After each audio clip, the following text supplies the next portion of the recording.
안녕하세요. 이 시간에는 문체와 문체론에 대하여 공부하겠습니다.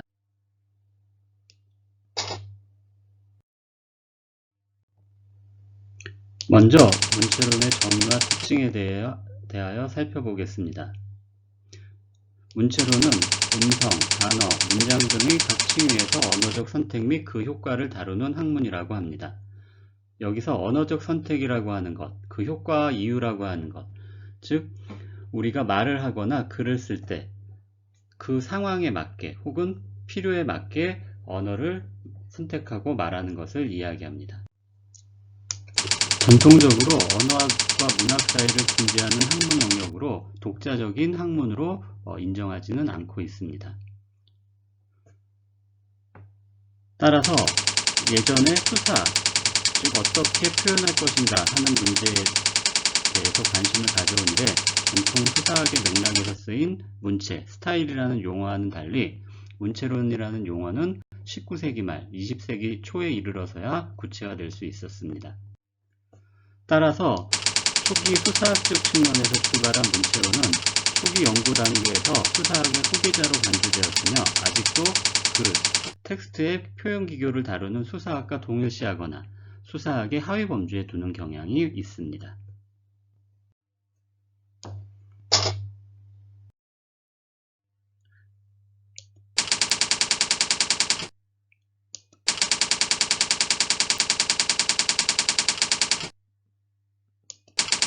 문체론은 그 형성 과정에서 개인이나 집단의 언어 표현 양식을 다룬 알리식 문체론과 작가 특유의 독자적인 표현의 원천을 예술관 등과의 관련성을 통하여 밝히는 스피처식 문체론의 두 전통으로 자리 잡았습니다.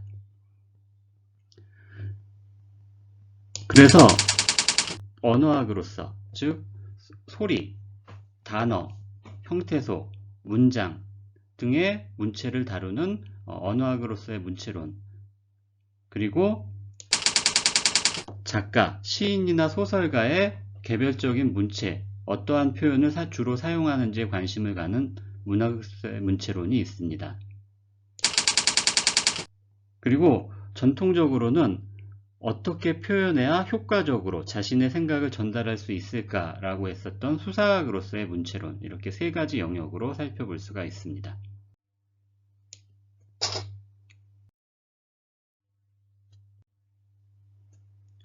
그럼 다음으로 문체의 정의와 특징에 대하여 살펴보도록 하겠습니다.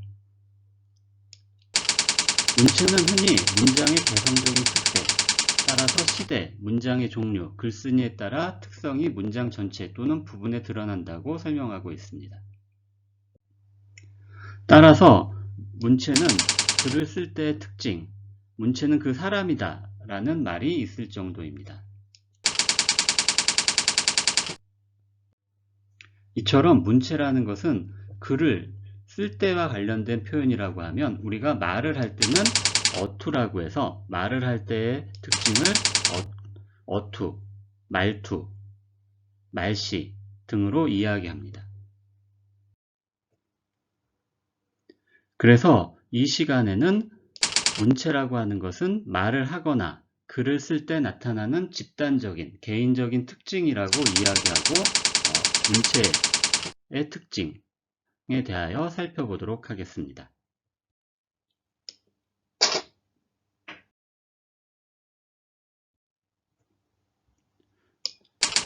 그러면 실제 한국의 시 두 편을 보면서 문체가 어떤 것인지 살펴보도록 하겠습니다. 우선 첫 번째, 김서월의 진달래꽃을 보도록 하겠습니다.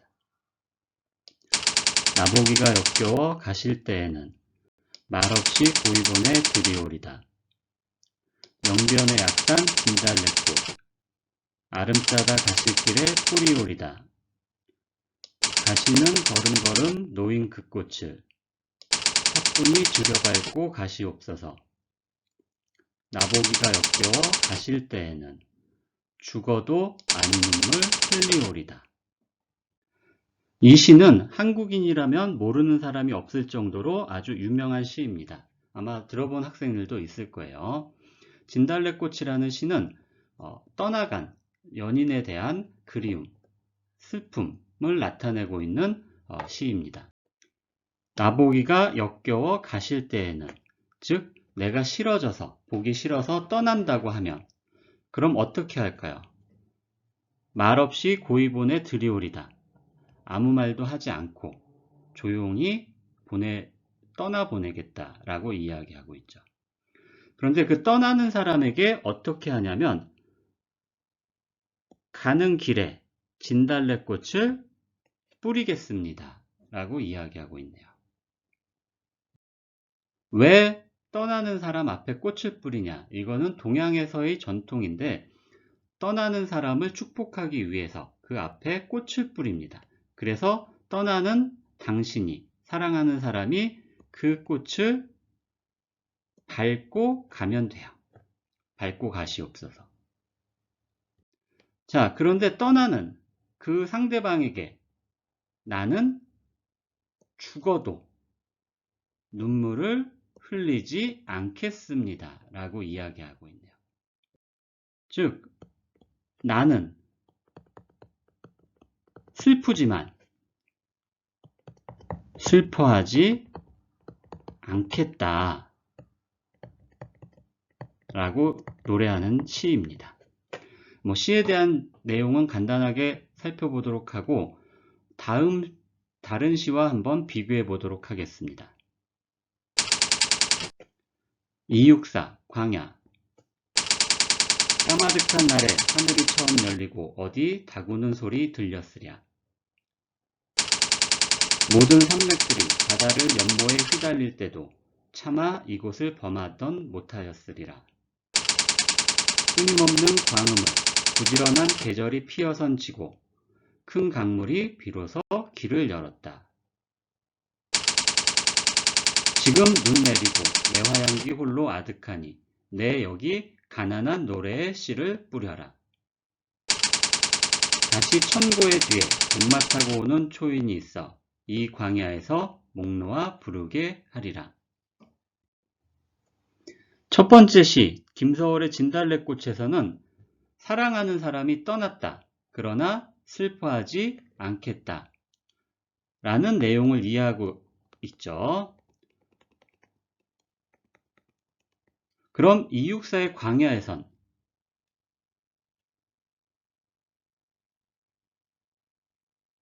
광야라는 것은 아무것도 없는 넓은 땅을 이야기하죠. 즉 여기에서 나는 혼자예요. 혼자 어디에 있냐? 광야. 아주 넓은 땅에 있어요.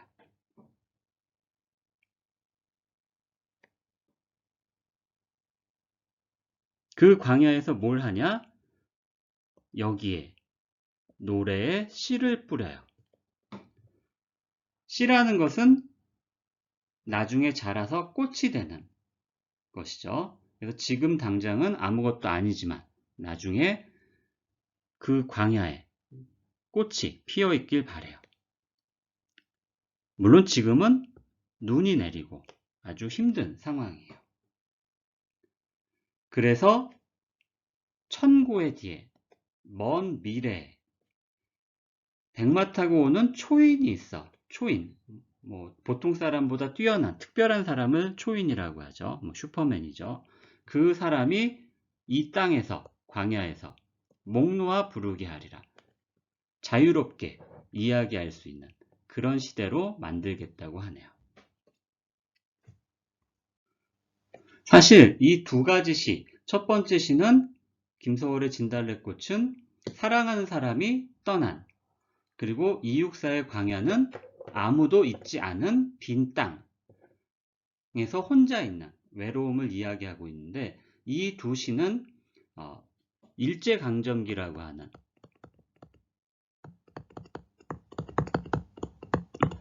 1910년부터 1945년까지 한국이 일본의 나라를 빼앗기고 일본의 식민지로 살아가던 그 시절에 쓴 시입니다. 물론 하나는 사랑 노래, 하나는 외로움에 관한 노래처럼 이야기하고 있지만 실제로는 당시 조국을 잃은 슬픔, 아픔을 직접적으로 표현하지 못하기 때문에 비유적으로 메타포를 활용하여 표현하고 있습니다. 여기에서 진달래꽃의 나라는 사람, 사랑하는 사람이 떠난, 그리고 264의 광야에서 말하는 나라는 사람, 이 두 사람은 서로 말을 하는 스타일이 다르죠. 김소월의 진달래꽃에서는 여성처럼 사랑의 슬픔을, 이별의 아픔을 여성의 목소리로 이야기하고 있다고 하면 264의 광야에서는 아무도 없는 땅에, 그렇지만 나는 여기에서 미래를 위해 노래, 시를 뿌리겠다라고 이야기하고 있어요. 이렇게 이 시는 똑같은 내용을 전달할 때도 어떤 목소리로 어떻게 표현하는지에 따라 다르게 전달될 수가 있습니다. 여기까지 문체와 문체론에 대해서 간단하게 살펴보았습니다. 네, 다음 시간에 또 봅시다. 네, 안녕히 계세요.